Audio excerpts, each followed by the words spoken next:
இந்த நாளிலும் கூட நாங்கள் நேரடியாக கடந்து போகிறோம் பைபிள் ஸ்டடிக்காக. எங்கள் மத்தியில் இருக்கிற சவர் ஆண்டன் முதலாவது ஜெபம் பண்ணுங்க. ஆண்டன் ஜெபம் பண்ணுங்க. ஆண்டவரே சோத்திரம் அப்பா, சோத்தரிக்கிறோம், துதிக்கிறோம். கர்த்தாவே இந்த நாளுக்காக நன்றி ஆண்டவரே, இந்த நாளிலும் இந்த நேரத்துக்காக நன்றி ஆண்டவரே. அப்பா, இந்த பைபிள் ஸ்டடியை ஆண்டவரே நீர் ஆரம்பித்து வைத்து முதல் ஆண்டவரை இந்த நாள் வரை நடத்தி வந்தே சுவாமி, அதற்காக நமக்கு நன்றி செலுத்துகிறோம். வாரத்திலே ஒரு நாளாவது உம்மோடு ஆண்டவரை நாங்கள் கூடி ஆண்டவரை சபையாராக நம் உறவினர்களாக நாடுகளில் இருக்கிறார்கள், அந்த நாடுகளில் இருந்தும் உண்மையா தேடி ஆண்டவர் இந்த இடத்துல வந்திருக்கிறார்கள். ஆண்டவரை அவர்களோடு நாங்கள் ஆண்டவரை உறவான கிருபை செய்தபடியா நமக்கு நன்றி செலுத்துகிறோம். இந்த நாளிலும் ஆண்டவரை போதவர் கொடுத்த போற வார்த்தைகளுக்காக நன்றி செலுத்துகிறோம். ஆண்டவரை அவர்கள் மூலம் ஆண்டவரை நாங்கள் ஆண்டவரை இன்னும் ஆழமான சத்தியங்களை கேட்கிறோம். ஆண்டவரை இந்த பைபிள் ஸ்டடியிலே ஆண்டவரை கற்றுக்கொள்ளவும் கர்த்த கிருபை செய்யும்படியாக ஜெபிக்கிறோம். ஆண்டவரை வந்தவர்கள் ஒவ்வொருவரும் கொடுத்து ஜெபிக்கிறோம். ஆண்டவரை இந்த நாள் ஆண்டவரை பைபிள் ஸ்டடியை நீர் பொருட்படுத்திக் கொள்ளும்படியாக ஜெபிக்கிறோம். துவக்கத்துல இந்த முடிவரை உங்களுடைய கருத்திலே ஒப்புக் கொடுக்கிறோம். எந்த ஆண்டவரை சவுண்ட் சிஸ்டங்களும் ஒரு விதம் பாதிப்பும் இல்லாதபடி முடிவு வரையும் நீர் கூட இருக்கும்படியாக ஜெபிக்கிறோம். ஆண்டவரை மற்ற குடும்பத்தையும் உங்களுடைய கருத்திலே ஒப்புக் கொடுக்கிறோம். இந்த ஆண்டவரை இந்த சிஸ்டங்கள் போடுற பிள்ளைகளையும் ஜெபிக்கிறோம். எல்லாவற்றையும் நம்முடைய கருத்தில் ஒப்புக் கொடுத்து இயேசுவின் நாமத்தில் ஜெபிக்கிறேன். ஆமென், ஆமென், ஆமென். நாங்கள் நேரம் கடந்து போயிருக்கிறபடியால் நேரடியாக நான் தொடங்க போகிறேன். நேரடியாக நாங்கள் கடந்து போவோம் பைபிள் ஸ்டடிக்காக. நாங்கள் 10வது வேத பாடத்துக்கிடையே கடந்து வந்திருக்கிறோம். கடந்த நாட்களிலே 9 வகுப்புகளிலே நாங்கள் கற்றுக்கொண்டோம் அநேக காரியங்களை. நான் அந்த 9 தலைப்புகளையும் உங்கள் மத்தியிலே சீக்கிரமாக நான் ஹெட்டிங்கை மட்டும் உங்களுக்கு சொல்கிறேன், தலைப்புகளை மாத்திரம். முதலாவது பாகமாக ஆதியிலே சிருஷ்டிப்பு, கிரியேஷன் என்று பார்த்தோம். 2வது பைபிள் ஸ்டடி மீள சிருஷ்டிப்பு, ரீக்ரியேஷன் என்று பார்த்தோம். 3வது புதிய சிருஷ்டிப்பு, நியூ கிரியேஷன் 1 என்று பார்த்தோம். 4வதாக நியூ கிரியேஷன் 2, புதிய சிருஷ்டிப்பு 2ஆம் பாகம் பார்த்தோம். 5வதாக பழைய மனிதனை குறித்து பார்த்தோம். 6வதாக புதிய மனிதனை குறித்து பார்த்தோம். 7வது பாடமாக மனம் திரும்புதல் பாகம் 1 பார்த்தோம், ரிப்பென்டன்ஸ் உண்டு. அதுக்கடுத்ததாக மனம் திரும்புதல் பாகம் 2, ரிப்பென்டன்ஸ் பார்ட் 2 பார்த்தோம். அதற்கு பின்பாக 9வது பாடமாக மீட்பு அல்லது ரெஸ்டோரேஷன் என்று சொல்லி நாங்கள் பார்த்தோம். கடந்த வாரத்தில் நாங்கள் மீட்பு அல்லது ரட்சிப்பு என்ற தலைப்பில் யோவேல் தீர்க்க தரிசன புஸ்தகத்திலிருந்து பார்த்தோம். 3 அதிகாரங்கள் இருக்கிறது. அந்த 3 அதிகாரத்திலே முதலாவது அதிகாரம் மனிதனின் பாவத்தை குறித்து பேசுகிறது அல்லது ரட்சிப்பில்லாத மனிதர்களை குறித்து பேசுகிறது. 2ஆம் அதிகாரம் ரட்சிக்கப்பட வேணும், மீட்பு தேவை என்பதை குறித்து பேசுகிறது. 3ஆம் அதிகாரம் நியாய தீர்ப்பை குறித்து பேசுகிறது என்று பார்த்தோம். இங்கே அந்த 3 அதிகாரத்துக்குள்ளே 2 மரங்களை உதாரணமாக அங்கே காண்பிக்கப்படுகிறது. ஒன்று அத்தி மரமும் ஒன்று திராட்சை செடி என்று பார்த்தோம், ஃபிக் ட்ரீ அண்ட் கிரேப்ஸ். இந்த அத்தி மரம் என்றது இஸ்ரவேல் ஜனங்களுக்கு உரிய வார்த்தையாக இருக்கிறது. திராட்சை என்பது சபைக்கு உரியதாக இருக்கிறது. இஸ்ரவேலின் ரட்சிப்பு அதிகரித்திருக்கிறது இந்த ஆண்டு என்று சொல்லுவது இந்த நூற்றாண்டிலே. அதே மாதிரி திராட்சை சபைகளும் இந்த நூற்றாண்டிலே மிகவும் வேகமாக ரட்சிக்கப்பட்டு கொண்டு வருகிறதை காணக்கூடியதாக இருக்கிறது. உலகத்திலே சபைகள் அதிகரித்து கொண்டிருக்கிறது, ரட்சிப்பு அதிகமாய் வந்து கொண்டிருக்கிறது. சபைகளின் ரட்சிப்பை குறித்து யோவேலின் புஸ்தகத்தில் சொல்லி இருக்கிறது. என்ன அதை குறித்து என்ன விளக்கம் சொல்லியிருக்குன்னு இந்த நாளிலே இன்னும் கொஞ்சம் விளக்கமாக பார்க்க போகிறோம். முதலாவது நாங்கள் தெரிந்து கொள்ள வேண்டிய ஒரு சத்தியம் என்ன என்று சொன்னால், ஆரம்ப சபையானது ஏர்லி சர்ச்சஸ் என்று சொல்றது பரிசுத்த ஆவியானவரால் இந்த பூமியிலே உருவாக்கப்பட்டது. எப்போ என்று சொன்னால், இன்றைக்கு பெந்தெகோஸ்தே நாள், அப்போஸ்தலர் 2ஆம் அதிகாரத்தில் நாங்கள் வாசிக்கிற போது வருகிற பெந்தெகோஸ்தே நாள் அன்று என்ன நடக்கிறது? பரிசுத்த ஆவியானவர் ஊற்றப்படுகிறார். காத்திருந்தவர்கள் மேல் ஆண்டவர் சொன்னார், போய் காத்திருக்க சொல்லி மேல் வீட்டு அறையிலே 120 பேர் காத்திருந்தார்கள். அந்த காத்திருந்தவர்கள் மேல் பரிசுத்த ஆவியானவர் ஊற்றப்பட்டார். அவர்கள் எல்லாம் பரிசுத்த ஆவியினால் நிரப்பப்பட்டு அவர்கள் ஒவ்வொரு பாஷைகளிலே பேசினார்கள் என்று நாங்கள் பார்க்கிறோம். அதன் பின்பாக பேதுரு எழுந்து நின்று பிரசங்கம் பண்ணுகிறான். அந்த நாள் தான் சபை என்று சொல்லுகிற காரியம் ஆரம்பிக்கிறது.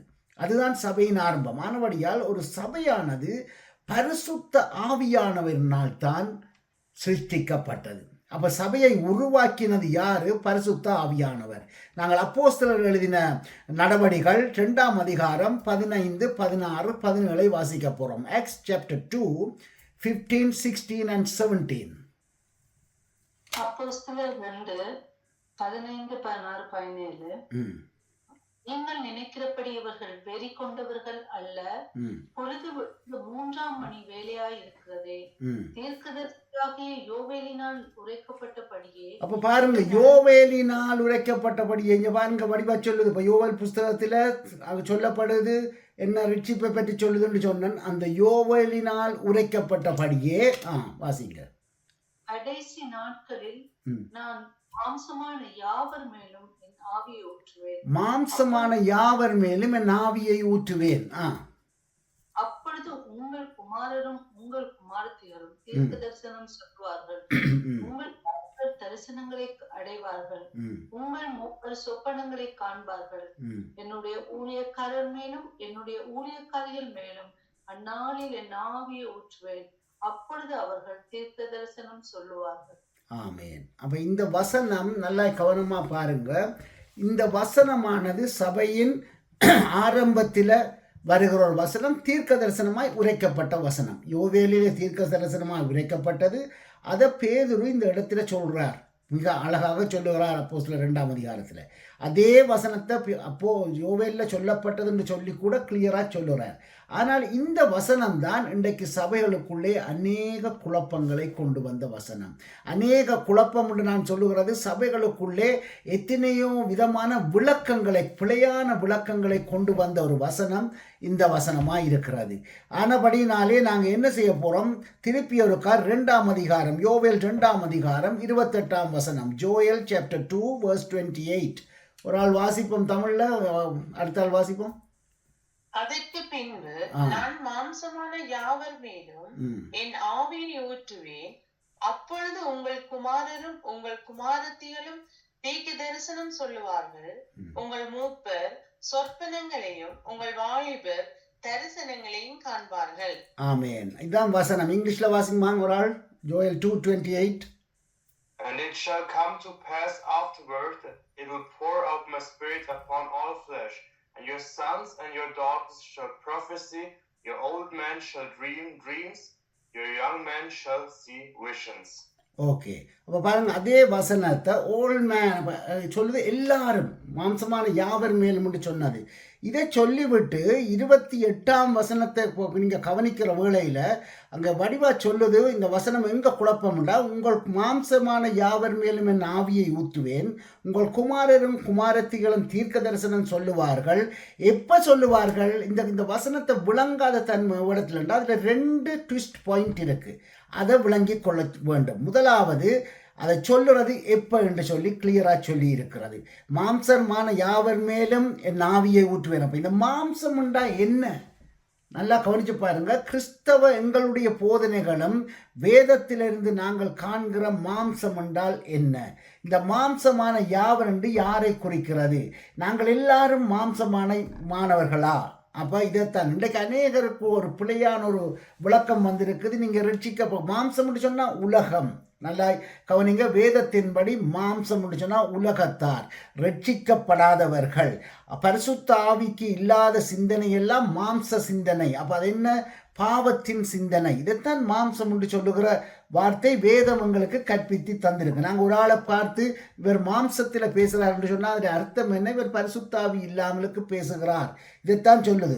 அப்போ கிறிஸ்தவர்களாகிய நாங்கள், ரட்சிக்கப்பட்ட நாங்கள் மாம்சம் என்று சொல்லுகிறதை நாங்கள் அர்த்தம் கொள்ளுகிறோம். பைபிளின் படி சொல்லுகிறது, அது ரட்சிக்கப்படாத ஆக்களை சொல்லுது. அப்போ இந்த அர்த்தத்தின் வைத்து கொண்டு மாம்சமான யாவர் மேலும் என் ஆவியை ஊற்றுவேன் என்று சொன்ன வசனத்தை என்னென்று விளங்கி கொண்டாங்க. இன்றைக்கு அநேக சபைகள் இந்த விளக்கம் இருக்குது. யார் மேலும் ஆண்டவர் ஊற்றுவார்? மாம்சமான பாவிகள், ரட்சிக்கப்படாதவர்கள் மேலும் பரிசுத்த ஆவியை ஊற்றுவார். யாவர் மேலும் ஊற்றுவேன். ரட்சிக்கப்படாதவர்கள், தேவனை அறியாதவர்கள் எல்லாரும் தீர்க்க தரிசனம் சொல்லுவார்கள். அப்படி சொல்லுகிற இடங்கள் இருக்கிறது. ஆனால் அதை குறித்து இந்த இடத்திலே அப்படி சொல்லவில்லை. இப்போ மாம்சமான கண், மாம்சமான காது, மாம்சமான பேச்சு என்று சொன்னால் அதை நாங்கள் சொல்கிறது ரட்சிக்கப்படாத உலகம் உண்டு. அதான் உண்மை. ஆனால் இந்த வசனம் என்ன சொல்லுகிறது? இந்த குறிப்பிடுகிற மாம்சமானவர் யார்? மீண்டும் ஒரு முறை 28ஆம் வசனத்தை வாசிங்க மல்லமா, திருப்பி வாசிங்க.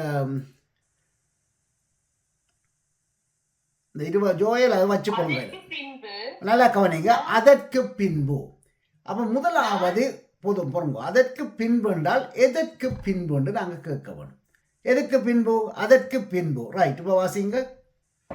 நான் மாம்சமான யாவர் மேலும் என் ஆவியை ஊற்றுவேன், அப்பொழுது நீ பாருங்க, அப்பொழுது மாம்சமான யாவர் மேலும் என் ஆவியை ஊற்றுவேன். அப்பொழுது, எப்பொழுது? அப்ப இதைதான் இந்த கேள்வி. அதற்கு பின்பு என்பதை எதற்கு பின்பு அவர் ஆவியை ஊற்றுவாராம், எப்பொழுது ஊற்றுவார் என்பதை நாங்கள் அறிந்து கொள்ள வேண்டும். அப்ப அதற்கு பின்புண்டா இந்த ஜனங்களை நீங்க பார்த்தீங்கன்னா, இந்த ஜனங்கள் என்ன செய்தார்களாம்? இவர்கள் தேவனுக்கு விரோதமாக பாவம் செய்தார்கள். இந்த ஜனங்கள் மீறுதல் செய்தார்கள், அக்கிரமங்கள் செய்தார்கள். இதனாலே ஆண்டவருடைய கோபாக்கினை இந்த இஸ்ரவேல் ஜனங்கள் மேல் வந்தது. இந்த ஜனங்கள் மேல் வந்தது. யோவேல் 1ஆம் அதிகாரம் 6ஆம் வசனத்தையும் 7ஆம் வசனத்தையும் வாசிப்போம். Joel chapter 1, 6 and 7. எண்ணி முடியாத ஒரு பலத்த ஜாதி என் தேசத்தின் மேல் வருகிறது. அதன் கண்கள் சிங்கத்தின் பற்கள், துஷ்ட சிங்கத்தின் கடைவாய் பற்கள் அதற்கு உண்டு. அப்ப இதார குறித்து சொல்லுது?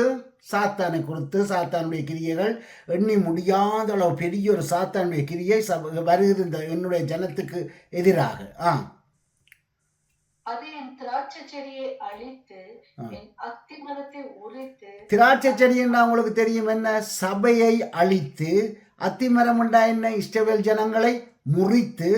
அப்போ கவனிச்சு பாருங்க, ஒரு என்ன வருகிறது என்று சொன்னால், ஒரு அக்கிரமம் வருகிறது, சாத்தானுடைய கிரியைகள் வருகிறது.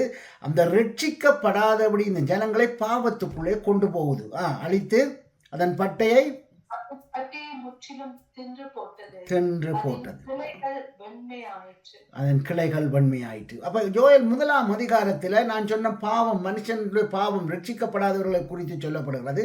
அது என்னென்று வந்ததென்றா, சபைக்கு விரோதமாக, இஸ்ரவேல் ஜனங்களுக்கு விரோதமாக ஒரு சிங்கம் வருதாம், கட்சிக்கிற சிங்கம், அதன் பற்கள் கூர்மையானவைகள். அப்ப சாத்தானுடைய கிரியை வந்துள்ள இந்த ஜனங்கள் எல்லாம் அதுல விழுந்துட்டாங்க, துன்மார்க்கத்துல நடக்க ஆரம்பிச்சிட்டாங்க. அப்ப இதுதான் அங்க நடந்த சம்பவம். இங்கிலீஷ்ல வாசிப்போம். Joel chapter 1, 6 and 7.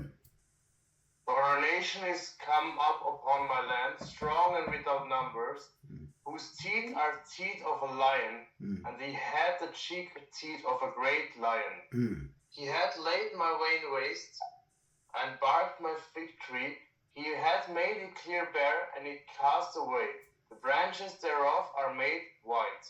ஓகே, அப்ப இங்க என்ன செய்தது? ரட்சிப்பு இல்லை, ஜனங்கள் துன்மார்க்கமாய் நடந்தார்கள். இப்ப 10ஆம் 12ஆம் வசனத்தை வாசிப்போம். அதே இதுல யோவேல் 1, 10ஆம் வசனமும் 12ஆம் வசனமும். வயல்வெளி பாழாயிற்று. வயல்வெளி பாழாயிட்டு. பாருங்க, என்ன ஆசீர்வாதம் இல்லை, சாப்பாடு இல்லை, வயல்வெளி பாழா போச்சுன்னு சொல்றது தானியம் இல்லாமல் போனது. பூமி துக்கம் கொண்டாடுகிறது. இப்ப துக்கம், கவலை, கண்ணீர் வர தொடங்கிட்டது. எல்லாருக்கும் எல்லாம் அழிவு வந்தோம்னா கவலை, கண்ணீர் வந்தது.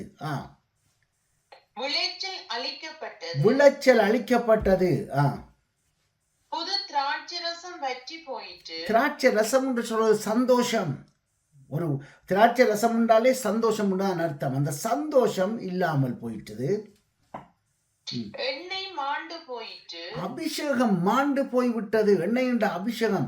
ஒரு ரட்சிப்பை விட்டு நாங்கள் எப்போது கடந்து போகிறோமோ, அந்த கட்சிக்கிற சிங்கமானவன் வந்தங்களை எப்போது அப்படியாக ஒரு வழியிலே கொண்டு போகிறானோ, அப்போது இவைகள் எல்லாவற்றையும் இழக்கிறோம். ரட்சிப்பை இழக்கிறோம்னு சொன்னால் லேசான காரியம் அல்ல. நீங்கள் ஒவ்வொன்றா பார்த்தீங்கன்னா உங்களுடைய தானியம் அழிந்து போகும், உங்களுக்கு பஞ்சம் உண்டாகும், விளைச்சல் அழிந்து போகும், சந்தோஷம் சமாதானம் இல்லாமல் போகும். ரட்சிப்பு இல்லை என்றால் அது ஒரு வீடாக இருக்கட்டும், ஒரு சபையாக இருக்கட்டும், ரட்சிப்பு இல்லாமல் போகும்போது கர்த்தருக்கு பிரியமானவர்களே, ரட்சிப்பை விட்டு இஸ்ரவேல் ஜனங்கள் விலகும் போது இவற்றைத்தான் அவர்களுக்கு வந்தது. அது மாத்திரமல்ல, அப்படி ரட்சிப்பு இல்லாமல் போகும்போது கர்த்தருடைய கரம் கூட இருக்காது. கர்த்தருடைய கரம் அங்கே இருக்க சான்ஸ் இல்லை. வடிவாக கவனித்து பாருங்க. ஏனென்றால் ஜனங்கள் மீறுதல் செய்யும் போது, ஜனங்கள் அக்கிரமங்களை செய்யும் போது, ஜனங்கள் பாவத்தை செய்யும் போது கர்த்தருடைய கரம் விலகுறதை பார்க்கிறோம். அப்ப நாங்கள் ஜாக்கிரதையாக இருக்க வேண்டும். வீடாக இருக்கட்டும், சபையாக இருக்கட்டும், ஜாக்கிரதையாக இருக்க வேண்டும். இதுதான் 1ஆம் அதிகாரத்தில் நடக்குது. இப்ப 2ஆம் அதிகாரத்தில், 3ஆம் அதிகாரத்தில் 25ஆம் வசனத்தை வாசிப்போம். 3:25, 3:25. நான் உங்களிடத்தில் அனுப்பின என் பெரிய சேனையாகிய வெட்டுக்கிளிகளும், வெட்டுக்கிளிகள், பெரிய சேனையாகிய வெட்டுக்கிளிகள். பாருங்க, கர்த்தர் என்ன அனுப்புறாராம்? எங்களை அழிக்கும்படியாக. அந்த மீறுதல் செய்த அந்த 1ஆம் அதிகாரத்தில் நாங்கள் பார்க்கிறோம், மீறி போனாக்கள் என்று. அந்த அக்கிரமம் செய்தவர்கள், அந்த ஜனங்களை கர்த்தர் அழிக்க சித்தம் கொண்டு என்னத்தை அனுப்பினாராம்? வெட்டுக்கிளிகளும், பச்சை கிளிகளும், முசுக்கட்டை பூச்சிகளும். முசுக்கொட்டை இதெல்லாம் தானியங்களை, பயிர்களை அழிக்கிறவைகள். இவர்கள் பயிர்களை, எங்களோட விளைவை, அதுதான் எங்களுடைய வருமானத்தை அழிக்கிறதை ஆண்டவர் அனுப்பினாரா? வாசிங்க.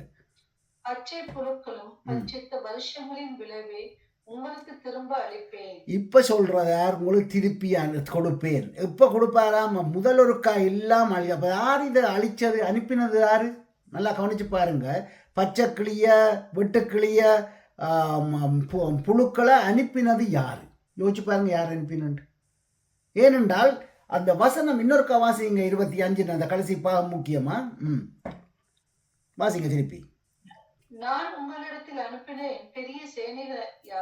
என் பெரிய சேனையாகிய, நான் உங்களிடத்தில் அனுப்பின, ஆண்டவர் சொல்ற, நான் உங்களிடத்தில் அனுப்பின என் பெரிய சேனையாகிய வெட்டுக்கிளிகளும் பச்சை கிளிகளும் முசுக்கட் பூச்சிகளும் பச்சை புழுக்களும் பச்சித்த வருஷங்களின் விளைவை உங்களுக்கு திரும்ப தருவேன். அப்ப கர்த்தர் தான் திரும்ப தர போறார். அதே நேரத்தில் பாருங்க, நாங்கள் மீறுதல் செய்யும் போது, ஜனங்கள் பாவம் செய்யும் போது, ஜனங்கள் அக்கிரமங்களுக்குள்ளே கடந்து போகும்போது கர்த்தரே அங்க அனுப்புகிறார். ஒரு காரியம் கவனமா இருக்கணும். யோவேல் 2ஆம் அதிகாரத்துக்கு வாங்க. 2ஆம் அதிகாரம் 26ஆம் வசனம். நீங்கள் சம்பூரணமாய் சாப்பிட்டு திருப்தி அடைந்து உங்களை அதிசயமாய் நடத்தி வந்த உங்கள் தேவனாகிய கர்த்தருடைய நாமத்தை துதிப்பீர்கள். நீங்கள் துதிப்பீர்கள் கர்த்தருடைய நாமத்தை. நீங்கள் இப்ப என்ன நடக்கிறது? கர்த்தர் திருப்பி தரையக்குள்ள நாங்கள் சம்பூரணமாய் சாப்பிட்டு கர்த்தர் வழி நடத்துகின்றார். நாங்கள் எப்போது திரும்புகிறோம்? மனம் திரும்புதல் மிக மிக முக்கியம். அக்கிரமங்கள்ல இருந்து, பாவங்கள்ல இருந்து, மீறுதல்ல இருந்து ஒரு மனுஷன் மனம் திரும்பும் போது அவர் ஏற்கனவே அழித்த காரியங்களையும் திருப்பி கொடுக்க வல்லவராயிருக்கிறார். அதைத்தான் இதுல சொல்லுது. கர்த்தர் திருப்பி கொடுப்பார். அது என்னென்று கொடுப்பாராம்? ரெட்டிப்பாய் கொடுப்பார். நீங்கள் திருப்தியாக கொடுப்பார், திருப்தியாக சாப்பிட்டு. அப்ப இப்ப இவங்க யாராம்? இவங்க யாருண்டா? இவங்க அடுத்த தொடர்ந்து வாசிமா. அப்படியோ நான் இஸ்ரவேலின் நடுவில் இருக்கிறவர் என்றும். பாருங்க, இப்ப கர்த்தர் வழி நடத்துகிறார். அவங்க எல்லாரும் துதிக்க தொடங்கினார்கள் என்று வசனம் இருக்குதா? அதுல 26ல இன்னொரு 26 எல்லாரும் துதிப்பீங்க. அப்ப துதித்தால் ஜனங்கள் பார்க்கிற எல்லாரும் என்ன நினைப்பாங்க? என்ன சொல்லுவாங்க? வாசிங்க. வெட்கப்பட்டு போவதில்லை. ஏன்? இஸ்ரவேலின் தேவன் எங்க இருக்கிறாராம்? நடுவில் இருக்கிறார். அப்ப வாசிங்க. 26ல இருந்து திருப்பி 28 வரையும் வாசிங்க. நீங்கள் சம்பூரணமாய் சாப்பிட்டு திருப்தி அடைந்து உங்களை அதிசயமாய் நடத்தி வந்த உங்கள் தேவனாகிய கர்த்தருடைய நாமத்தை துதிப்பீர்கள். என் ஜனங்கள் ஒருபோதும் வெட்கப்பட்டு போவதில்லை. ஏன் இன்றைக்கு வெட்கம் வருது? ஏன் இன்றைக்கு துக்கம் வருது? ஏன் இன்றைக்கு கவலை வருது? வேதனை வருது? நாங்கள் மீறுதல் செய்யும் போதுதான் வருகிறது.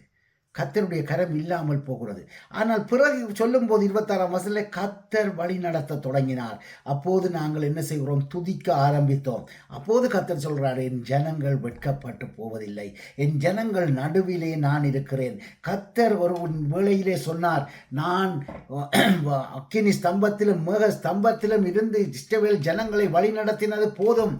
மோசே, நான் அந்த ஜனங்கள் மத்தியில் இருந்து வழி நடத்தும்படியாக நீ எனக்கு ஒரு என்ன சொன்னார்? என்னத்தை உண்டாக்க சொன்னார்? ஒரு ஆசரிப்பு கூடாரத்தை உண்டு பண்ணுவாயாக. அப்ப கர்த்தருடைய சித்தம் என்ன? அவர் எங்களுக்குள்ளே வாசம் பண்ணி எங்கள் நடுவே எங்கள் மத்தியிலே. புதிய ஏற்பாட்டில் அவர் சொல்லுகிறார், நீங்கள் என்னுடைய தேவாலயமாக இருக்கிறீர்கள், நீங்கள் தான் எங்களுடைய ஆலயம். அந்த ஆலயத்தில் வாசம் பண்ண அவர் விரும்புகிறார்.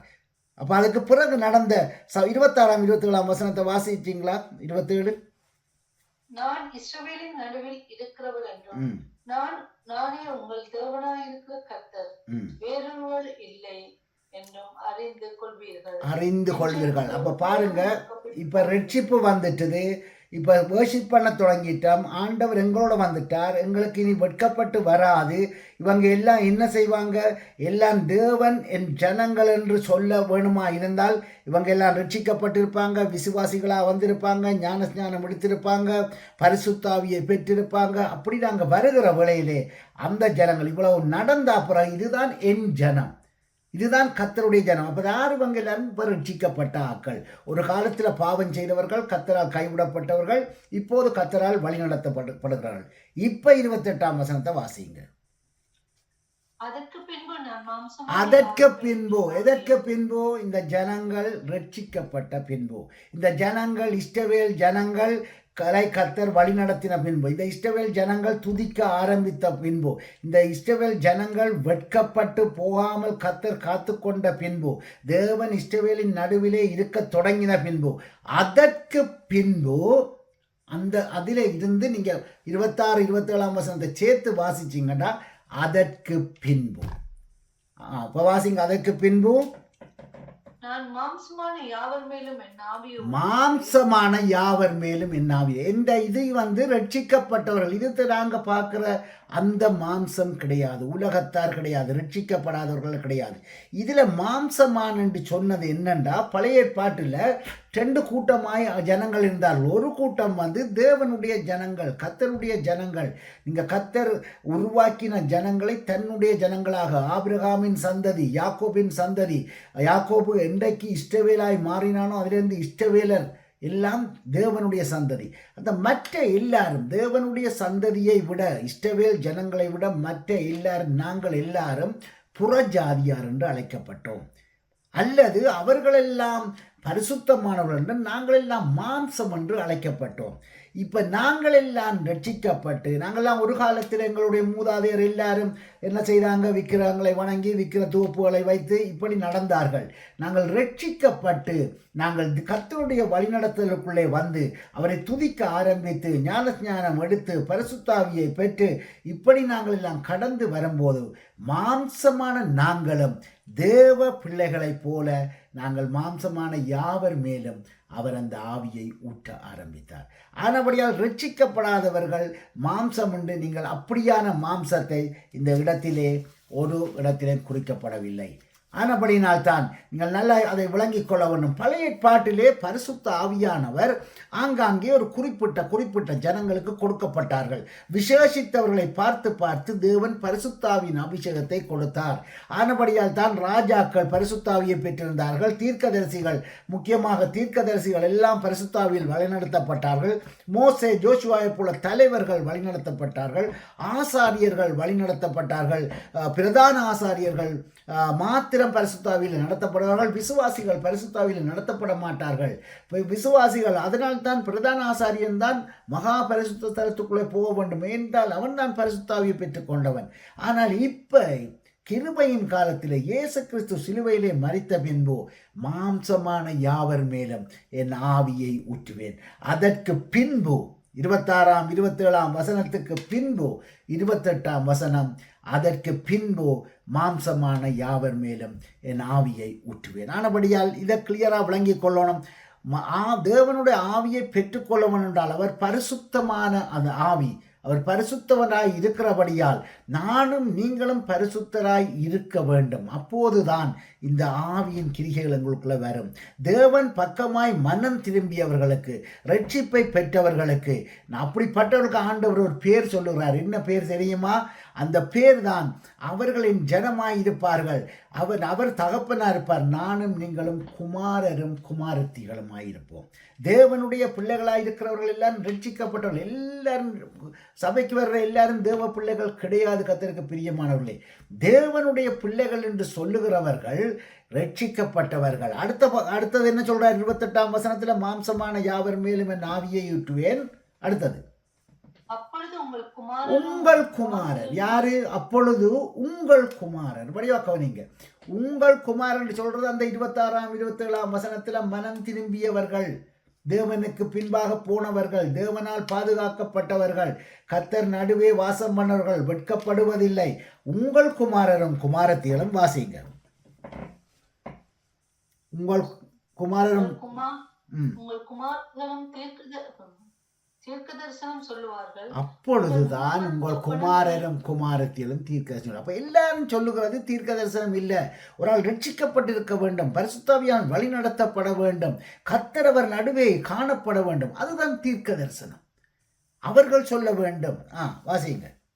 உங்கள் மூப்பர் சொப்பனங்களையும், மூப்பர் என்றா இது சபையின் மூப்பரை குறிக்கவில்லை. சபையில் இருக்கிற மூப்பர் எல்லாம் சொப்பனாளுமார் என்று சொல்லல. இதுல மூப்பர் என்று சொல்ற மூத்தவர்கள், ஓல்ட் பீப்புள், எல்டர்ஸ், மூத்தவர்களும். அடுத்த சொல்றாங்க வாலிபர்களும். அப்ப மூத்தாக்களும் சொப்பனம் காணுவாங்க, வாலிபர்களும் சொப்பனம் காணுவாங்க. அதான் அதுல டிரான்ஸ்லேஷன். வாசிங்க. உங்கள் வாலிபர் தரிசனங்களையும் காண்பார்கள். 29ஆம் வசனம். ஊழியக்காரர் மேலும் ஊழியக்காரர்கள் மேலும் அந்நாட்களிலே என் ஆவியோ. அப்போ முதல் யாருக்கு ஊத்தினவர் ஆவி? ஆசாரியர்கள் மேலே. லேவி கோத்திரத்தார் மாத்திரம்தான் ஆசாரியர்கள். லேவி கோத்திரத்தார் மேல் மாத்திரம்தான் பரிசுத்தாவியானவர் ஊற்றப்பட்டார். லேவி கோத்திரத்திலே பிரதான ஆசாரியர்கள் இருந்தார்கள். முந்தி அப்படித்தான் இருந்தது. ஆனால் இப்ப உங்கள் ஊழியர்கள் யாராய் இருக்கலாம், நீங்கள் புறஜாதியராய் இருக்கலாம். இன்றைக்கு ரட்சிக்கப்பட்ட வந்த எல்லாரும் என்னுடைய குமாரனும் குமாரத்திகளும். அவர்கள் மேல் என் ஆவியை ஊற்றுவேன், என் ஆவியை ஊற்றுவேன். அவர்கள் என்ன செய்வார்கள்? அவர்கள் ரட்சிக்கப்பட்ட அந்த கனி தான் அது. மனம் திரும்பி இருந்து ரட்சிக்கப்பட்டிருக்க வேண்டும். ரட்சிக்கப்பட்டதன் கனி காணப்பட வேண்டும். தாழ்மை, கீழ்ப்படிவு, ஞானம், சுயம் சுட்டரிக்கப்பட்டவர்களாக இருக்கணும். சுயத்தில் இருக்கக்கூடாது. அப்படி கனி காணும் போதோ, நாங்கள் கர்த்தரை நோக்கி கூப்பிடுறவர்களாக இருக்கும் போதோ அவர்களை கர்த்தர் ஆசீர்வதிக்கிற விதத்தை பார்க்கிறோம். அப்போஸ்தலர் 2ஆம் அதிகாரம் 21ஆம் வசனத்தை ஒருவர் வாசிப்போம். Acts 2:21. 2:21. அப்பொழுது கர்த்தருடைய நாமத்தை தொழுது கொள்ளுகிறவன் எவனோ அவன் ரட்சிக்கப்படுவான் என்று தேவன் உரைத்திருக்கிறார். தேவன் எப்பொழுது இந்த கர்த்தரை துதிக்க ஆரம்பிக்கும் போது, விடுதலை வரும்போது, நாங்கள் அப்பொழுது தேவனை துதிக்கும் போது என்னவா இருப்போம்? அப்பொழுது கர்த்தருடைய நாமத்தை தொழுது கொள்ளுகிறவன் எவனோ அவன் ரட்சிக்கப்படுவான் என்று. அப்ப ரட்சிக்கப்பட வேண்டும் என்றால் நாங்கள் கர்த்தருடைய நாமத்தை தொழுது கொள்ள வேண்டும். இன்றைக்கு தொழுது கொள்ளாதவர்கள் ரட்சிக்கப்பட மாட்டார்கள். இன்றைக்கு பிழையான சத்தியங்கள் அநேக சபைகளுக்கூடாக தாங்க விளங்கினதை சொல்லி கொண்டு போகிறார்கள். ஆனால் வேதம் அப்படி சொல்லவில்லை. கர்த்தருக்கு பிரியமானவர்களே, சரியாக நாங்கள் ஒவ்வொரு வசனத்தோடு சேர்த்து பார்க்கும்போது அவைகள் வித்தியாசமான விளக்கத்தை தருகிறது. இங்கே 2ஆம் அதிகாரம் 23ஆம் வசனத்தை ஒருக்கா வாசித்து பாருங்கள். யோவேல் 2:23. சீயோன் குமாரரே, உங்கள் தேவனாகிய கர்த்தருக்குள் மகிழ்ந்து களி கூறுங்கள். அவர் தக்கபடி உங்களுக்கு முன்மாரியை கொடுத்து உங்களுக்கு முன்மாரியையும் பின்மாரியையும் ஏற்கனவே வருஷிக்க பண்ணுவார். அவர் ஏற்கனவே வருஷிக்கப்படுவார். இப்ப இங்க முன்மாறி பின்மாறி என்று 2 காரியம் வருகிறது. மாறி என்று சொன்னால் எல்லாருக்கும் தமிழ் தெரிஞ்சாக்களும் தெரியும். மாறி என்றா என்ன? மழை காலம், அதான் மாறி. ஆனபடியாக இந்த 2ஆம் அதிகாரத்தில் வாசிக்க போதோ நாங்கள் ஏற்கனவே பார்த்ததுதான் முன்மாரியும் பின்மாரியும் என்று 2 காரியங்கள் குறிப்பிடப்படுகிறது. முன்மாரி என்றது ஏர்லி ரெயின், பின்மாரி என்றது லேட்டர் ரெயின். 2 ரெயின் காணப்படுகிறது. அப்போ மனம் திரும்புதல் அல்லது ரட்சிப்பு என்று சொல்லுகிற காரியத்திலே பரிசுத்த ஆவியானவர் மிக மிக முக்கியமான ஒரு பங்கு வகிக்கிறார். அவர்தான் சபையை ஸ்தாபித்தார். ஆத்துமாக்களை சபைக்குள்ளே கொண்டு வந்து ரட்சிக்கிறதும் அவர்தான். அவரால் தான் சபைகள் இன்றைக்கு ஆவிக்குரிய சபைகளாய் இயங்கிக் கொண்டிருக்கிறது. பரிசுத்த ஆவியானவர் இல்லாமல் ஒரு சபை இயங்க முடியாது. பரிசுத்தாவி கட்டாயம் ஒரு சபையிலே இருக்க வேண்டும். அப்போ முன்மாறியும் பின்மாறியும் நார்மலாகவே நீங்கள் இஸ்ரவேல் தேசத்துடைய அந்த அந்த காலநிலைகளை பார்த்தீங்கன்னா அவங்களுக்கு 2 சீசன் தான். ஒரு சீசன், இப்போ எங்களுக்கு இங்கே 4 சீசன், இந்த நாட்டில் இலங்கையில் 2 சீசன் தான், மாரியும் கோடையும். அதே மாதிரி இஸ்ரவேலின் 2 தான். அப்போ ஒன்று அவங்க வானத்தை பார்த்து கொண்டிருப்பாங்க மழை பெய்யும் வரையும். அது அவங்களோட சீசன் அப்படின்னா நவம்பர்லேருந்து மார்ச் வரையும் மாரி காலமும், ஏப்ரலில் இருந்து நவம்பர் வரையும் திரும்பியும் கோடை காலம். இந்த கோடை காலங்களில் அங்கே மழை பெய்யாது. ஆனால் இந்த மாரி காலங்களில் அங்கங்கே மழைகள் பெய்யும். இஸ்ரவேலில் அப்படித்தான் மழை பெய்யும். அதை வானத்தை பார்த்து கொண்டு இருப்பாங்க. அந்த மழை பெஞ்சோன்னு தான் உழுது உதைப்பெல்லாம் செய்யும். அது என்ன செய்யும், நவம்பரில் ஒன்றா மழை பெய்யாது. இங்கே ஒரு நாளைக்கு பெய்யும், அடுத்த டிஸ்ட்ரிக்டில் ஒரு நாளைக்கு பெய்யும், அங்கால ஒரு நாளைக்கு பெய்யும், அப்படி பெய்யும். ஆனால் மார்ச் வரைக்குள்ள ஒரு தடவை அந்த அறுப்பு காலத்துக்கு உள்ள இல்லாடி அறுப்பு காலம் முடியக்குள்ள எல்லா இடமும் பெய்யும். அப்போ மழை வருஷிக்கப்படும். இதைத்தான் அது உதாரணத்துக்கு எடுத்திருக்குது முன்மாறி என்று அவங்க சொல்கிறதையும் பின்மாறியும். அப்போ முன்மாறி என்று சொல்கிறது அங்கங்கே எழுப்புதல் உலகத்திலே வந்து கொண்டிருந்தது. கொஞ்ச காலத்துக்கு அமெரிக்காவில், கொஞ்ச காலத்துக்கு அங்கே, கொஞ்ச காலத்துக்கு இங்கே, இப்படி இஸ்ரவேல் தேசத்தில் கொஞ்ச காலத்துக்கு, இப்படி ஒவ்வொரு தேசங்கள் நீங்கள் சைனாவில் கொஞ்சம் எழுப்புதல் வந்துச்சு, ரஷ்யாவில் வந்துச்சுது, ஆர்மீனியாவில் வந்துச்சுது, இப்படி ஒவ்வொரு இடங்கள் எழுப்புதல் வந்தது. ஆனால் பின்மாறி இப்போ ஊட்டுகிறபடினால் எல்லா இடமும், எந்த இடமுன்ற ஒரு வித்தியாசம் கிடையாது. எல்லா இடமும் என்ன நடக்கிறது, எழுப்புதல் வந்து கொண்டே இருக்கிறது. கடைசி காலமாக இருக்கிற இந்த காலம், இந்த நாட்களில் எல்லா இடமும் யுத்தங்கள், எல்லா இடமும் செய்திகளை நீங்கள் கேட்டால் யுத்த செய்தி, அழிவின் செய்தி, இயற்கை அனர்த்தம். அதே நேரத்தில் இன்னொரு விதம் நீங்கள் பாருங்க, ஆவிக்குரிய பக்கத்தில் போய் பாருங்க, எல்லா இடமும் பரிசுத்த ஆவியானவர் தானும் தன்னுடைய ஜனங்களை ரட்சித்து கொண்டிருக்கிறார். எல்லா இடமும் எழுப்புதல் வந்து கொண்டிருக்கும். ஒவ்வொரு சின்ன சபைகளுக்குள்ளேயும் எழுப்புதல் வருது இந்த நாட்களிலே. ஆனபடினாலே இன்றைக்கு பரிசுத்த ஆவியானவர் சும்மா இருக்கையில் அவரும் கிரியை செய்து கொண்டிருக்கிறார். எவ்வளவு வேகமாக யுத்தங்கள் நடந்து கொண்டிருக்கிறதோ, எவ்வளவு வேகமாக காலநிலைகள் மாறிக்கொண்டிருக்கிறதோ, அதே மாதிரி ஆண்டவரும் பரிசுத்த ஆவியானவரும் என்ன செய்கிறார், அவரும் கிரியை செய்து கொண்டிருக்கிறார். இன்றைக்கு அத்தி மரமும் திராட்சை செடியும் இன்றைக்கு செழித்து கொண்டு தான் இருக்கிறது. சபைகளில் நடைபெறுகிற மீட்பை குறித்து நாங்கள் ஒரு கொஞ்சம் இன்றைய நாளில் இன்னும் கொஞ்சம் பார்க்க போகிறோம். சபையானது நான் முதல் சொன்னது பாதி பெந்தெகோஸ்தே நாளிலே ஆரம்பிக்கப்பட்டதுதான் சபை. ஒரு சபையாக இருந்தால் பரிசுத்த ஆவியானவரின் வல்லமையினால் அது ஸ்தாபிக்கப்பட்டிருக்க வேண்டும். பெந்தெகோஸ்தே நாளிலே பரிசுத்த ஆவியானவர் ஊற்றப்படாமல் இருந்திருந்தால் இன்று சபை இருந்திருக்க முடியாது. சபை என்றது கர்த்தருடைய சிருஷ்டிப்பு, ஆண்டவர் உருவாக்கினது. நான் எந்த விருப்பத்துக்கு ஒரு சபையை உண்டாக்கவும் முடியாது, நீங்கள் உங்களோட விருப்பத்துக்கு அங்கே ஒரு சபையை தொடங்குவோம், இங்கே ஒரு அப்படியே இல்லை. கர்த்தருடைய திட்டம், கர்த்தருடைய சித்தத்தோடு ஒரு சபை உருவாகினால்தான் அது ஜீவனுள்ள சபையாக இருக்கும். மற்ற சபை இருக்காது, அது நிற்காது, நிலை நிற்காது. சபை என்பது கர்த்தருடைய சிருஷ்டிப்பு. சபையானது எப்போதும் அது ஒரு அந்த ஜீவிய காலமெல்லாம் அது பரிசுத்த ஆவியிலே தங்கி இருக்க வேண்டும். சபை எப்பவும் பரிசுத்த ஆவியில் தங்கி இருக்க வேண்டும். சபை ஒருபோதும் சுயத்தில் தங்கி இருக்கவே கூடாது, பணத்தில் தங்கி இருக்கக்கூடாது. சபை பரிசுத்த ஆவியின் வழிநடத்திலே தங்க இருக்க வேண்டும். அப்போ சபையிலே காணப்படுகிறது பரிசுத்த ஆவியானவரின் அந்த கிரியையும் வல்லமையும் தான் அந்த சபையை நடத்தி செல்ல வேண்டும்.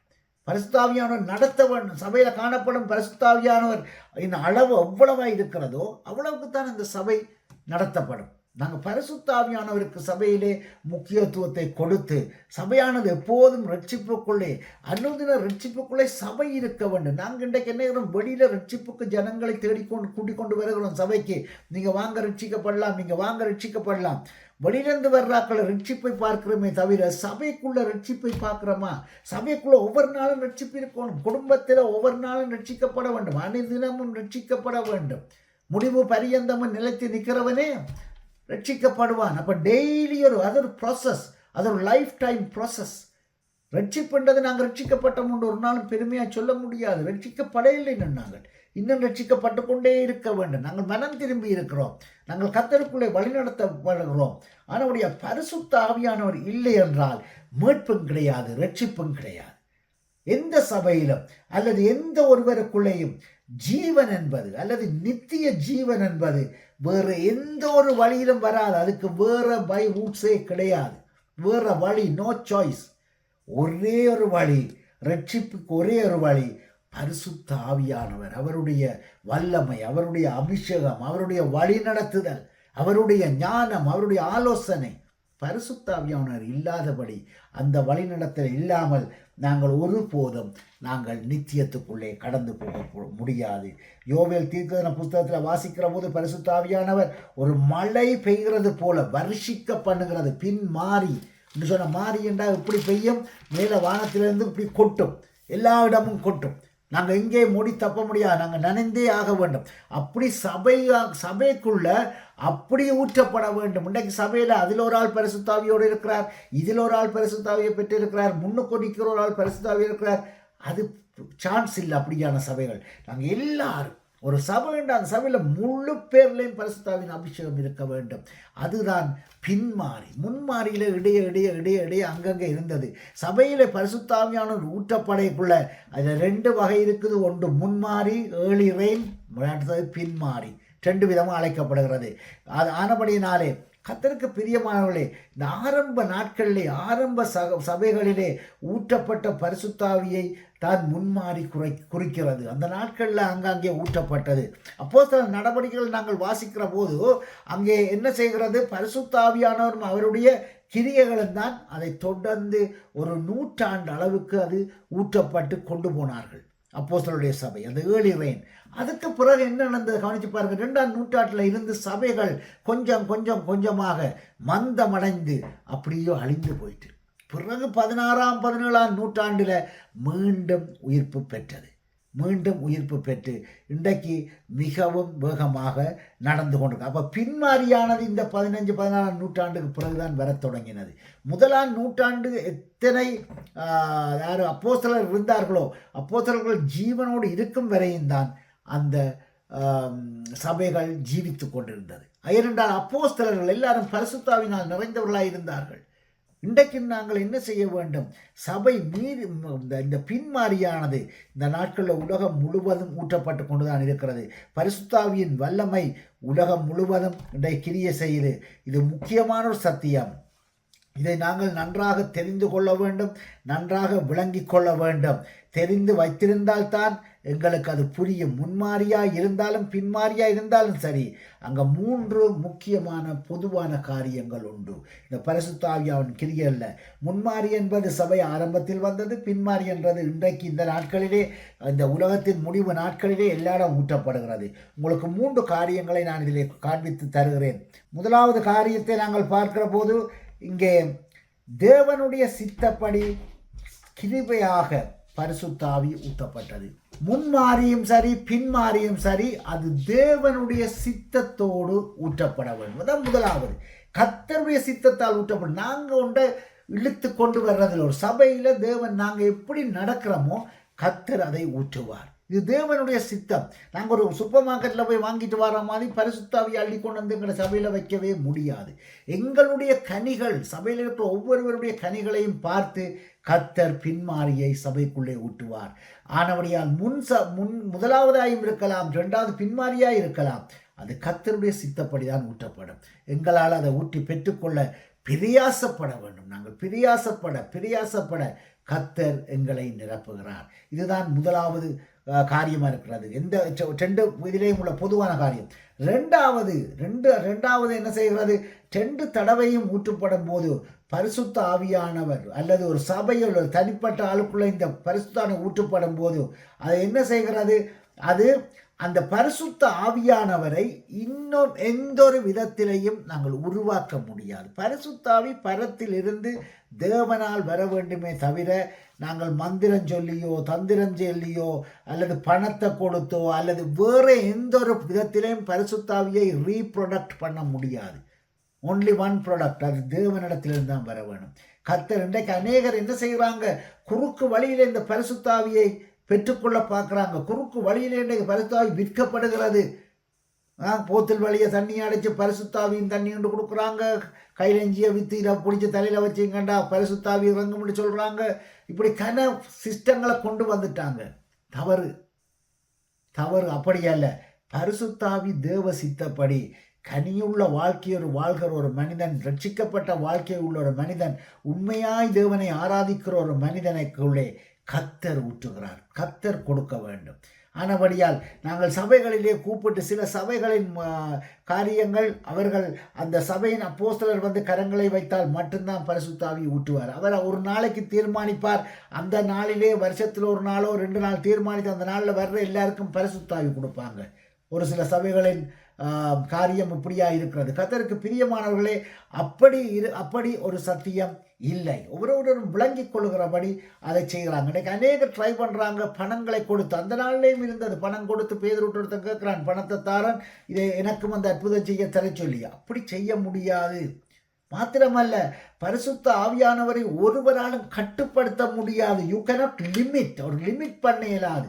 சில சபைகளில் சொல்லுவாங்க, எங்களோட சபையில் மாத்திரம்தான் பரிசுத்த ஆவி ஊற்றப்படும், மற்ற சபைகளில் பரிசுத்த ஆவி ஊற்றப்படாதுன்னு சொல்லுவாங்க. அப்படி கட்டுப்படுத்த முடியாது.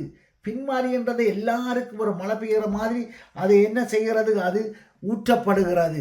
அது ஒரு human power cannot control the activities of Holy Spirit. கர்த்தருடைய கிரியைகளை மனிதனுடைய வல்லமையால் கட்டுப்படுத்தவே முடியாது, ஒரு காலமும் முடியாது. சிலர் நினைத்துக் கொள்வது கட்டுப்படுத்துறாங்க, பரிசுத்த ஆவியை சில சபையில் கட்டுப்படுத்துறாங்க.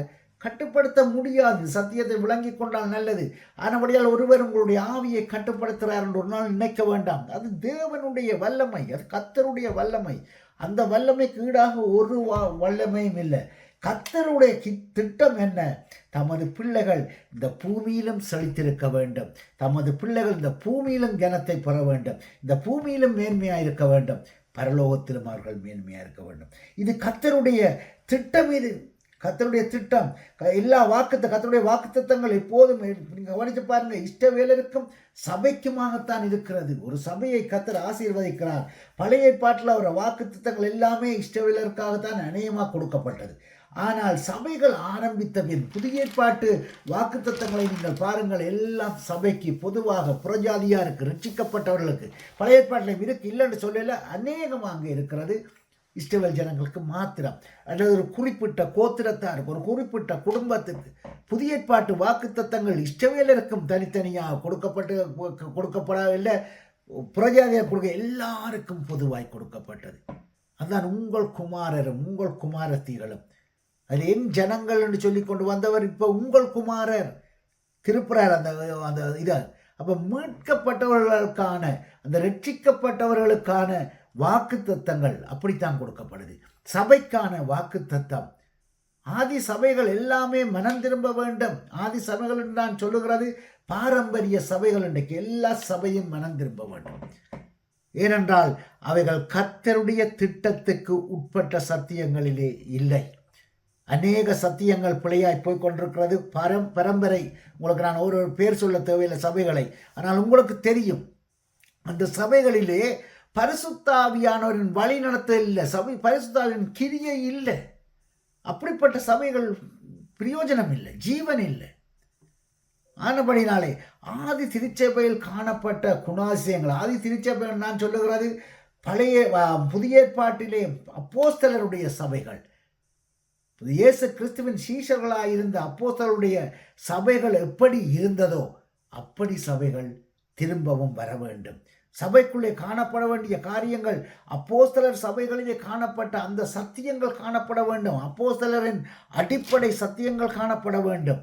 முக்கியமான 1-2 உங்களுக்கு நான் சொல்ல போகிறேன். முக்கியமான சத்தியங்கள், அப்போஸ்தலர் சபையிலே காணப்பட்ட சத்தியங்களே இன்றைக்கு இல்லாதவைகள் அநேகம் சபைகளுக்குள்ளே இல்லாத காரியங்கள். முதலாவது, சபைகளுக்குள்ளே ஐக்கியம் இல்லை. அன்றைக்கு அப்படி அல்ல. பேதுரு எழும்பி நின்ற போது பிரசங்கம் பண்ண 11 பேரோடு கூட எழுந்து நின்றான். மற்ற 11 சீஷர்கள் எழுந்து நின்றார்கள்.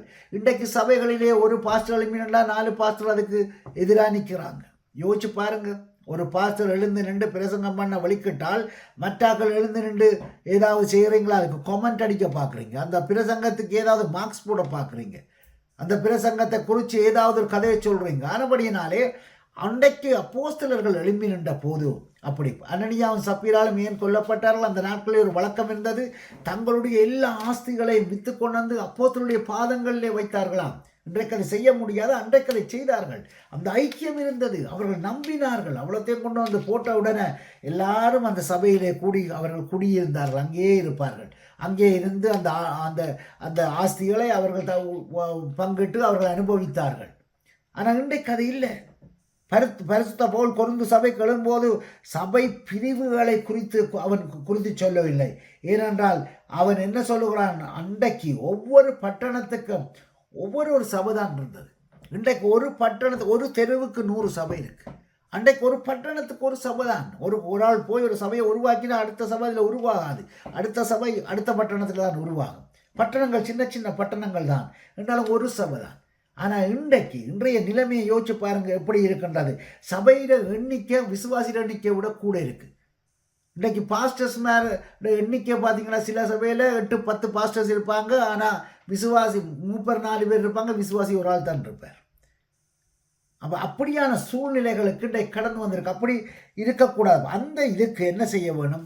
சபை திரும்ப வேண்டும் ஆதிகால சபைக்கு. இரண்டாவதாக அன்றைய சபைகளிலே என்ன செய்தார்கள்? ஊழியர்களிடமிருந்து விசுவாசிகள் வரை எல்லாருக்குள்ளேயும் ஒரு தியாக மனப்பான்மை, ஒரு அர்ப்பணிப்பு காணப்பட்டது.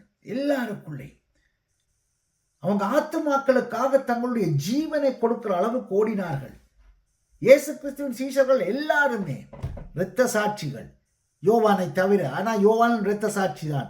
யோவான் மரிக்க வேண்டி வந்தது எப்ப?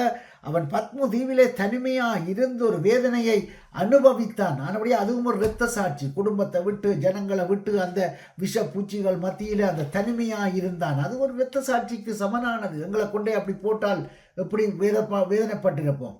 மற்ற எல்லாரும் இரத்த சாட்சி. இன்றைக்கு சபைகளை ஆத்துமாக்களுக்காக யாராவது நாங்கள் கொஞ்சம் எங்களை விட்டு கொடுக்குறோமா? இரத்த சாட்சி வேண்டாம்.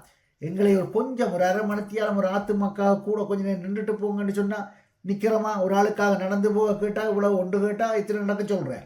இயேசு எப்படி சொன்னார்? நாங்கள் செய்கிறோமா? இல்லை, நாங்கள் ஒரு நாளும் இன்றைக்கு செய்யலை. இன்றைக்கு புது சபைகளிலே சுயநலம் அதிகமாக இருக்குது. மனம் திரும்ப வேண்டும். இன்றைய சபைகள் பழைய சபைக்கு அளவாய் போகணும். மூன்றாவதாக அன்று கிறிஸ்துவின் ராஜ்ய சுவிசேஷத்தை அறிவிக்க அர்ப்பணிப்போடு வந்தார்கள். ஒரு அர்ப்பணிப்பு இருந்தது. ஊழியம் செய்தார்கள் சொன்னால் அது கிறிஸ்துவின் ராஜ்யத்தின் சுவிசேஷம் அறிவிக்கிற ஊழியம்தான். அந்த 1ஆம் நூற்றாண்டு அப்போஸ்தலர்கள் செய்தது கிறிஸ்துவின் ராஜ்யத்தை சுவிசேஷத்தை அவர்கள் கிறிஸ்து ஏன் மரித்தார், நாங்கள் ரட்சிக்கப்பட்டால் என்ன வரும் என்று சொன்னார்கள். சபையை ஸ்தாபித்தார்கள், கடந்து போனார்கள். அந்த ஊழியம் இன்றைக்கு இல்லை. இன்றைக்கு எங்களுக்கு சபைகளை ஆரம்பிக்கிறோமே தவிர எங்களுக்கு ஆத்துமாக்களை சேர்த்து கொள்ளுகிறோமே தவிர கிறிஸ்துவின் ராஜ்யத்துக்கான சுவிசேஷம் இன்றைக்கு பிரசங்கம் பண்ணுவதில்லை. சபைக்கு வாங்க சுகம் வரும், சபைக்கு வாங்க அற்புதம் செய்வார், சபைக்கு வாங்க ரட்சிக்கப்படுவீங்க, சபைக்கு வந்தால் கஷ்டம் வரும், துன்பம் வரும், வேதனை வரும் என்று ஒருவராலும் பிரசங்கம் பண்ண முடியலை. இன்றைக்கு பிரசங்கம் பண்ணுறதில்லை. வந்தால் கஷ்டம்தான், நீங்கள் பொறுத்து போகணும், கஷ்டங்களை கடந்து போகணும், எல்லா வேதனையும் அனுபவிக்கணும்னு சொன்னீங்கன்னா ஒருத்தனும் வரமாட்டான் சபைக்கு. இன்றைக்கு அந்த சூழ்நிலை. அன்றைக்கு என்னென்று பிரசங்கம் பண்ணார்? விரியம் பாம்பு குட்டிகளே என்ன அப்படி இன்றைக்கு சொல்லலாமா? சபையில் நின்று ஒரு நாளைக்கு சொன்னா சபை அவ்வளவும் போயிடும். போயிடு விரியம் பாம்பு குட்டிகள் என்று சொல்லலாமா? சபையில் உள்ளது அத்தனையும் விரியம் பாம்பு குட்டி தான். ஆனால் சொல்லிடாது. அதுதான் உண்மை. கர்த்தருக்கு பிரியமானவர்களே, நாலாவதாக சபைகளில் பரிசுத்த ஆவியானவரின் அந்த ஆளுகை இருந்தது. பழைய ஏற்பாட்டில் பரிசுத்த ஆவியானவரின் ஆளுகை இருந்தது. சபைகள் இருந்த பட்டணங்கள்ல, சபைகள் இருந்த தேசம் எல்லாம் பரிசுத்த ஆவியானவர் ஆளுகை பண்ணினார். இன்றைக்கு சபைக்குள்ள பரிசுத்த ஆவியானவரின் ஆளுகை குறைந்திருக்கிறது, மிகவும் குறைவு. மனம் திரும்ப வேண்டும். அன்றைக்கு சொன்னாங்க, என்னன்னு சொன்னாங்க அப்போஸ்தலர் வரும்போது, உலகத்தை கலக்குகிறவர்கள் வந்துட்டாங்க. இன்றைக்கு இருக்கிறவன் சபைக்கு போனால் சபையை கலக்கிறவன் தான் இருக்கிறான், உலகத்தை கலக்கிற ஒருவரும் கிடையாது. யாரும் போனால் சபையை கலக்கிறார்கள் தான் இன்றைக்கு கனவீராக இருக்கு. யோசிச்சு பாருங்க. மனம் திரும்ப வேண்டும். பழைய நிலைமைக்கு நாங்கள் போக வேண்டும். ஆனபடியால் அன்றைக்கு ஊழியத்தில் இருந்த அந்த உலகத்தை கலக்கிற காரியங்கள் இன்றைக்கு முடியலை. இன்றைக்கு ஒரு ஸ்பெஷலான ஒரு பிசாசை துரத்துறா ஸ்பெஷல் ஊழியக்காரர் வர வேண்டும். அன்றைக்கு அப்படி இல்லை. போகிற இடங்கள்ல எல்லாம் பிசாசுகள் ஓடின. போகைக்குள்ளே தூர நின்று கத்தும், எனக்கும் உமக்கும் என்ன, ஏன் இஞ்ச வாரீர். ஆனால் இன்றைக்கு அப்படி இல்லை. இன்றைக்கு அப்படியான நிலைமை இல்லை. ஐந்தாவதாக புதிய ஏற்பாட்டு சபைகளில் இன்றைக்கு என்னென்றால் அந்த இயற்கைக்கு மாறான அற்புதங்கள் அநேகம் நடந்து கொண்டிருக்கிறது. வேதனைக்குரிய காரியம். பரிசுத்த ஆவியானவரின் அபிஷேகம் ஒவ்வொரு ஆராதனையிலையும் காணப்பட வேணும். அந்த அபிஷேகம் இல்லை, ஆனால் அற்புதங்களை இன்றைக்கு முற்படுத்தி கொண்டு வருகிறார்கள். இன்றைக்கு அது மிகவும் தமிழாக்களுக்குள்ள குறைவாக இருந்தாலும் ஆப்பிரிக்கன் மத்தியிலே இன்றைக்கு அநேகமாக பரிசுத்த ஆவியானவரை பிழையான ஒரு காரியமாக காண்பித்து கொண்டிருக்கிறார்கள்.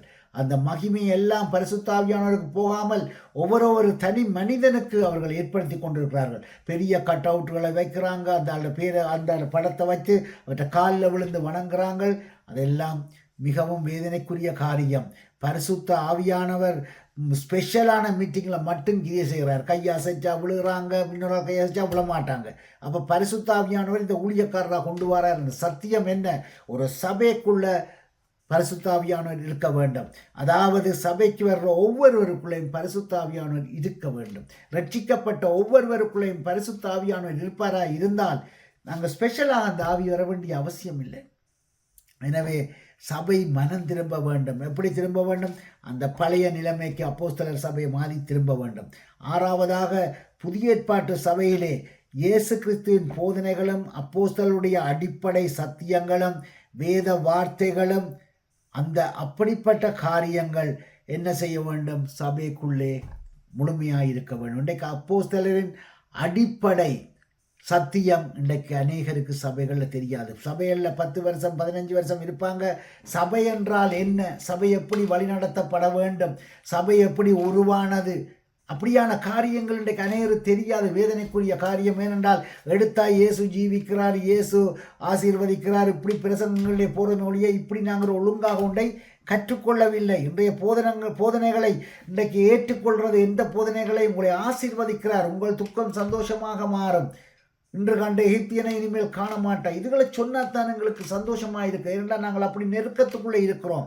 ஆனால் பழைய ஏற்பாட்டு சபைகள் எல்லாம் ஆதி திருச்சபை, அது அப்போஸ்தலரின் அடிப்படை அந்த பேசிக் டாக்ட்ரின் அஸ்திவாரம் சரியில்லைன்னு சொன்னால் ஒரு காலமும் வேறு ஒன்றையும் சரிப்படுத்த முடியாது. இன்றைக்கு உங்களோட வாழ்க்கையில் நான் அன்றைக்கும் ஒரு திருமணத்தில் சொன்னேன், உங்களுடைய வாழ்க்கை என்று சொல்லுகிற வீட்டில் அடிக்கடி என்ன நடக்கிறது? சிவர் உடைந்த மாதிரி வெடிக்குது. நாங்கள் அதை திருத்தலாம்னு நினைக்கிறோம், திருத்த முடியாது. தவறுங்கண்டா அஸ்திவாரம் பிழை, அஸ்திவாரத்தை திருப்பங்க வெடிக்காது. அஸ்திவாரத்தை பிழையாக வச்சு கொண்டு சிவர் வெடிக்குதுண்டா குடும்பத்தில் இந்த பிரச்சனை வரும். ஆனபடியால் இயேசு கிறிஸ்துவும் இன்றைக்கு பாருங்க, இன்றைக்கு அநேகர் இயேசு கிறிஸ்து பரிசுத்தாவியினால் கற்பந்தரித்து பிறந்தார் என்று சொன்னதை இன்றைக்கு ஏற்றுக்கொள்ளாதவர்கள் எத்தனையோ பேர் இருக்கிறாங்க. அது மாத்திரமல்ல, இயேசு கிறிஸ்து மரித்து 3ஆம் நாள் உயிர் தெழுந்தார்னு சொன்னது உலகத்தில் எத்தனை பேர் ஏற்றுக்கொண்டிருக்கிறாங்க? ஏற்றுக்கொள்ளையில கனவே. அது பொய்யா ஒழிச்சு வச்சுட்டாங்க, அப்படி செய்துட்டாங்க, கொள்ளையில் எத்தனையோ சொல்லுவாங்க. கர்த்தருக்கு பிரியமானவர்களே, ஆனபடியினாலே அந்த இயேசு கிறிஸ்துவின் போதனை மீண்டும் வர வேண்டும். கடைசியாக 7வதாக புதிய ஏற்பாட்டு சபையிலே ஒருவன் ரட்சிக்கப்பட்டால் எல்லாருக்கும் அந்த நாளில் தெரிஞ்சிருந்தது. ஒருவன் ரட்சிக்கப்பட்டால் எல்லாருக்கும் தெரியும், இன்னார் ரட்சிக்கப்பட்டிருக்கிறார், இன்னார் ரட்சிக்கப்பட்டிருக்கிறார். அந்த பட்டணத்தில் ரட்சிக்கப்பட்ட எல்லாருக்கும், ரட்சிக்கப்பட்ட கிறிஸ்துவை அறிந்தவர்கள் எல்லாருக்கும் தெரியும். ஏனென்றால் அவர்கள் முன்னுக்கு வந்து தங்களை எக்ஸ்போஸ் பண்ணுவாங்க, தங்களை வந்து தங்களால் முடிந்த காரியம் செய்வாங்க. ஒரு ஸ்திரீ இருந்தால் அவள் இந்த ஸ்வெட்டர் அதுகள் பின்னுவாள், பின்னி எல்லாருக்கும் கொடுப்பாள், எல்லாருக்கும் கொடுத்து உதவி செய்வாள் இல்லாதவர்களுக்கு. அப்போ உதவி செய்யக்குள்ள எல்லாருக்கும் தெரியும் இவள் கிறிஸ்தவள். பேதுருவின் மாமி என்ன செய்வாள்? கிறிஸ்தவர்கள் வந்தால் வீட்டுக்கு, கிறிஸ்து வந்தால் ஓடி ஓடி ஓடி ஓடி என்ன செய்வாள்? உபகாரம் பண்ணுவாள். அந்த என்னன்னு சொல்கிற உபகாரம்னா அந்த எல்லாம் கவனிப்பா. மாத்தாள் ஓடி ஓடி ஓடி ஓடி தேவனை கவனிப்பாள். இன்றைக்கு எல்லாருக்கும் தெரியும் உங்களோட குணாதிசயம் என்று. இன்றைக்கு ரட்சிக்கப்பட்டவர்கள் ஒழித்திருக்கிறார்கள். பக்கத்து வீட்டில் இருக்கிறாளுக்கு தெரியா சேர்ச்சுக்கு போகிறாருண்டு. ஒன்றா கூட வேலை செய்வாங்க. இவர் ரட்சிக்கப்பட்டிருக்கிறார் என்ற வசனம் அவருக்கு தெரியாது. ஏனென்றா சொல்றதில்லை, ஒழிச்சு செய்கிறது, பைபிளை ஒழிச்சு கொண்டு வர்றது சேர்ச்சுக்கு. எல்லாம் இப்படியான காரியங்கள் திரும்ப வேண்டும். இன்றைய சபைகளில் ரட்சிக்கப்பட்டவர்கள் பக்கத்தில், உங்களுக்கு பக்கத்தில் இருக்கிறவர்கள், முதலாவது குடும்பத்தில் ஆரம்பித்து உங்களை சுற்றி இருக்கிறவர்கள் எல்லாரும் கர்த்தருக்கு பிரியமானவர்களே, எல்லாருமே ரட்சிக்கப்பட வேண்டும் என்று நீங்கள் சத்தியத்தை அறிவிக்க வேண்டும். பக்கத்து வீட்டுக்கு தெரியா என்று சொன்னால் அதில் பிரயோஜனம் இல்லை. ஆனபடினாலே இன்றைய சபைகளிலே பழைய ஏற்பாடு மன்னிக்கணும், ஆதி திருச்சபையில இல்லாத 7 காரியங்களை சொன்னேன். சுருக்கமாக சொல்றேன். ஐக்கியம் இருக்க வேண்டும், மற்றது அர்ப்பணம் இருக்க வேண்டும், மற்றது தியாகம் இருக்க வேண்டும், பரிசுத்த ஆவியானவரின் ஆளுகை காணப்பட வேண்டும், பரிசுத்தாவின் அபிஷேகம் காணப்பட வேண்டும், தேவ வசன அப்போஸ்தலருடைய அடிப்படை சத்தியத்தை நாங்கள் என்ன செய்ய வேண்டும்? விசுவாசிக்க வேண்டும். 7வதாக சுவிசேஷம் அறிவிக்கப்பட வேண்டும். இதுதான் முக்கியம். கடைசியாக எபேசியர் 5ஆம் அதிகாரம் 25ஆம் வசனத்திலிருந்து 27 வரையும் வாசிப்போம். எபேசியர் 5:25-27 மட்டும். புருஷர்களே உங்கள் மனைவிகளில் அன்பு கூறுங்கள், அப்படியே கிறிஸ்துவும் சபையில் அன்பு கூறுங்கள். அப்ப கிறிஸ்து சபையில அன்பு கூர்ந்தார். கவனிச்சு பாருங்க, எப்படி என்றால் புருஷர்கள் எப்படி மனைவியில அன்பு கூறுகிறார்களோ வெளிப்படையான ஒரு அன்பு, உள்ளத்தின் ஆழத்தில் இருந்த ஒரு அன்பு, கணவன் மனைவி கிடைக்கிற அன்பை நீங்க நம்ப முடியாது. கல்யாணம் முடிச்சு சண்டை பிடிப்பாங்க, ஆளால் கோய்ப்பாங்க, எல்லாம் செய்வாங்க, ஆனால் மரணம் வரையும் ஒன்றாத்தான் இருப்பாங்க. அதான் கணவன் மனைவி அன்பு. உள்ளுக்குள்ள ஒரு அன்பு இருந்து கொண்டிருக்கும். வாசிங்க. அப்படியே கிறிஸ்துவும் சபையில் அன்பு கொண்டு தாம் அதை திருவசனத்தை கொண்டு தண்ணீர் முழுக்கினால் சுத்திகரித்து பரிசுத்தமாக்குறதற்கும் கரைத்திரை முதலானவைகள் ஒன்றும் இல்லாமல் பரிசுத்தமும் பிழையற்றதுமான மகிமையுள்ள சபையாக அதை தமக்கு முன் நிறுத்தி கொள்வது. பாருங்க, முதலாவது திருவசனத்தையும் ஞானத்தையும் கொண்டு என்ன செய்வார்? சபையை சுத்திகரிப்பார். முதலாவது திருவசனம் வேணும் சுத்திகரிக்க. 2வது ஞானம் கொடுத்து சுத்திகரிப்பார், பரிசுத்தமாக்குவார். அதை எப்படி பரிசுத்தமாக்குவாராம்? கரை திரை அற்ற பரிசுத்தமும் பிழையும். வாசிப்போம். கரை திரை அற்ற வாசிப்போம். கரை திரை முதலானவைகள் ஒன்றும் இல்லாமல் பரிசுத்தமும் பிழையற்றதுமான மகிமையுள்ள சபையாக அதை தமக்கு முன் நிறுத்திக் கொள்வதற்கும் தம்மை தாமே அதுக்காக ஒப்பு கொடுத்தார். தம்மை தாமே ஒப்பு கொடுத்தார். ஆமேன். அப்ப ஆண்டவர் சபையில அன்பு கூர்ந்தார், இவ்வளவாய் அன்பு கூர்ந்தார். ஆனபடியினாலே கர்த்தருக்கு பிரியமானவர்களே, நானும் நீங்களும் என்ன செய்ய வேண்டும்? நாங்கள் தேவ சபையிலே அன்பு கூற வேண்டும். கணவன் மனைவிலே அன்பு கூறுற மாதிரி இவ்வளவு காரியமும் நாங்கள் பார்த்தது. ரெஸ்டோரேஷன், மீண்டும் திரும்ப வேண்டிய காரியங்கள் இதோட முடியவில்லை. அடுத்த பாகமும் அடுத்த கிழமை நாங்கள் பார்க்க போகிறோம். கர்த்தர் உங்கள் ஒவ்வொருவரையும் அளவில்லாமல் ஆசீர்வதிப்பார். நாங்கள் ஜெபத்தோடு முடிக்க போகிறோம்.